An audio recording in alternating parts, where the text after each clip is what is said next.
This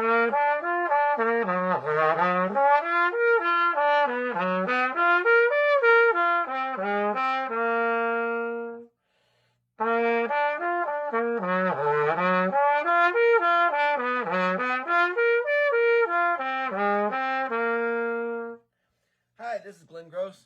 Hey, it's been a while since I've done a more advanced theory video, so I thought I would try one right now based on something I've been thinking about lately, and that is related to the theory of involution from Howard Hansen, American composer and theorist who wrote a book called Harmonic Materials of the Tempered Scale, or Resources of the Tempered Scale, around 1960-61.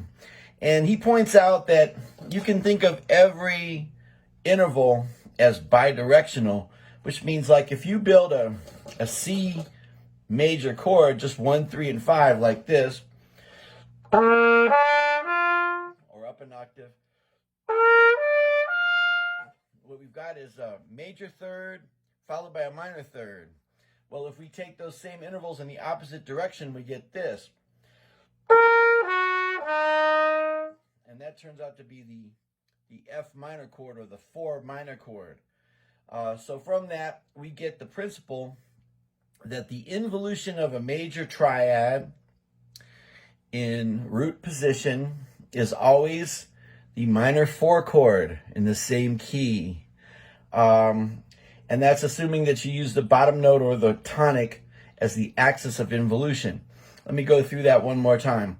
So if we play a C major triad, we're going to go up a major third to get to the third, and then up another minor third to get to the fifth. Now, if we do the same intervals going down, we go down a major third from C, we get A flat, and then down a minor third from A flat, we get low F, which isn't really on the trumpet, but you can make it sound with a little bit of effort.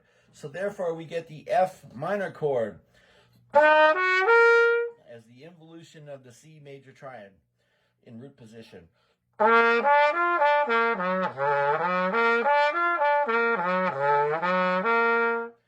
now what happens if we take the next inversion of the C major triad, putting the third in the bass?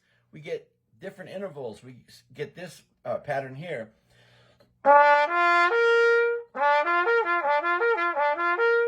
And the intervals there are a minor third from E to G and a perfect fourth from G to C.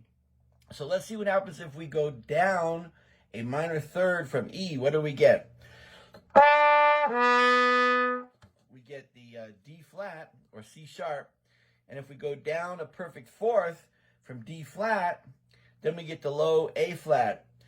So the involution of the major triad in first inversion, using the third as the axis of involution, is actually the minor flat 2 chord. And here we go. I'll play it for you just to prove my point.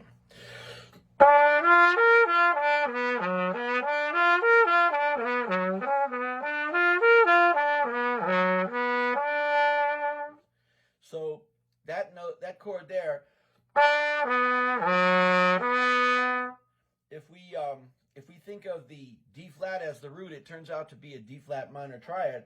But if we take the A flat down an octave, we get the exact same reflection or involution of the major triad in first inversion. So playing that again, the major triad with the third in the bass, and then the D flat or flat 2 minor.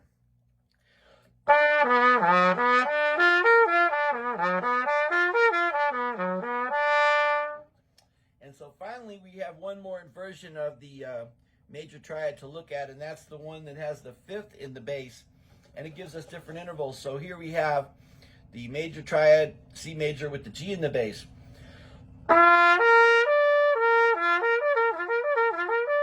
Now from there, our first interval is a perfect fourth, and then we've got a major third. So what happens if we go down a perfect fourth and then a major third?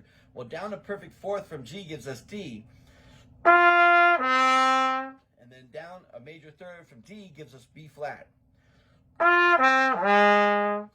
So, therefore, the sounding of the second inversion, major triad, with the fifth in the bass, coupled with its involution, in other words, the chromatic conversion using the perfect fifth as the axis of involution, gives you a B flat in the bottom. It's actually a 5 minor. It's actually a G minor triad. Here's what it sounds like.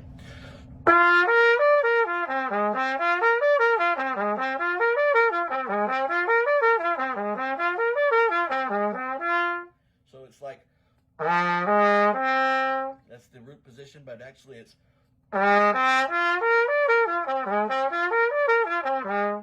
Okay, so what I want to do finally to wrap this all up, it's okay if you don't understand all the theory behind it as long as you get the sound in your ear of these various involutions of the various inversions of the major triad.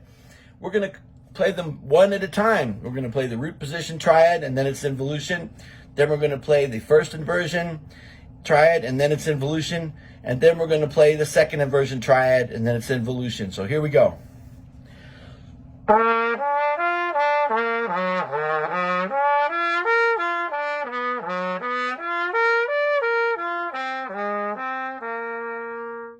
That's the whole drill, which will take you through all 3 inversions of the C major triad, followed by all 3 involutions using each note as the axis of involution. I'm going to play it a few more times, and as usual, my recommendation if you're a serious student is learn this in all 12 keys. Okay, here we go.